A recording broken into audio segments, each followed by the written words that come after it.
kuasa untuk mematuhi. Bacalah Yehezkiel 36 ayat 26-28. Bagaimanakah ketaatan terjadi dalam hidup kita? Dalam 3 kesempatan, bangsa Israel dengan sungguh-sungguh menyatakan bahwa mereka akan menaati Allah, Keluaran 19 ayat 8, dan Keluaran 24 ayat 3, dan ayat 7. Ketaatan itu penting, meskipun Alkitab mengajarkan bahwa kita manusia itu lemah, rusak, rapuh, dan berdosa. Kebenaran yang menyedihkan ini telah dinyatakan tidak hanya melalui sejarah Israel kuno, tetapi juga melalui sejarah semua umatnya.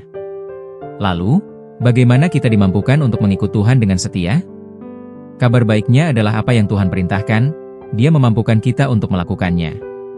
Pertolongan yang tidak ada di dalam diri kita datang dari luar, memampukan kita untuk melakukan apa yang Tuhan inginkan. Itu adalah pekerjaannya. Dalam inti dari ringkasan teologisnya dalam Yehezkiel 36 ayat 26 dan ayat 27, Nabi Yehezkiel menjelaskan hal ini dengan sangat jelas. Hanya Tuhan yang dapat melakukan transplantasi jantung, dan Dia melakukannya dengan membuang hati kita yang terbuat dari batu dan menggantinya dengan hati yang peka dan sensitif. Seperti yang diingatkan oleh Yosua kepada para pendengarnya, tidaklah kamu sanggup beribadah kepada Tuhan. Yosua 24 ayat 19. Kita dapat memutuskan untuk mengikut Tuhan. Itulah peran kita. Kita harus membuat pilihan saat demi saat untuk berserah kepadanya. Dan itu karena kita tidak memiliki kuasa untuk memenuhi bahkan pilihan kita secara sadar untuk melayani Dia. Tetapi ketika kita menyerahkan kelemahan kita kepada Tuhan, Dia akan membuat kita kuat. Paulus berkata, "Sebab jika aku lemah, maka aku kuat." 2 Korintus 12 ayat 10. Perhatikan kata "aku" dalam Yehezkiel 36 ayat 24-30.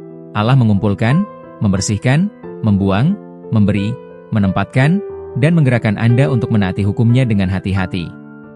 Apa yang Dia lakukan, akan Anda lakukan.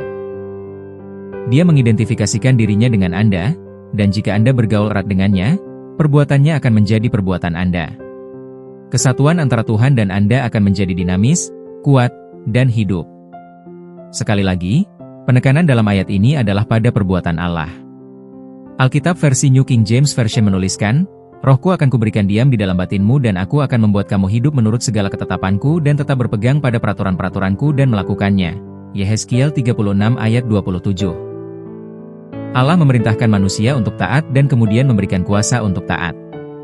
Apa yang Tuhan tuntut dari umatnya, Dia selalu menolong mereka untuk melakukannya.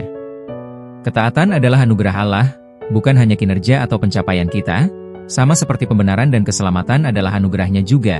Filipi 2 ayat 13. Jika kita telah dijanjikan kuasa untuk taat, mengapa kita begitu mudah jatuh ke dalam dosa?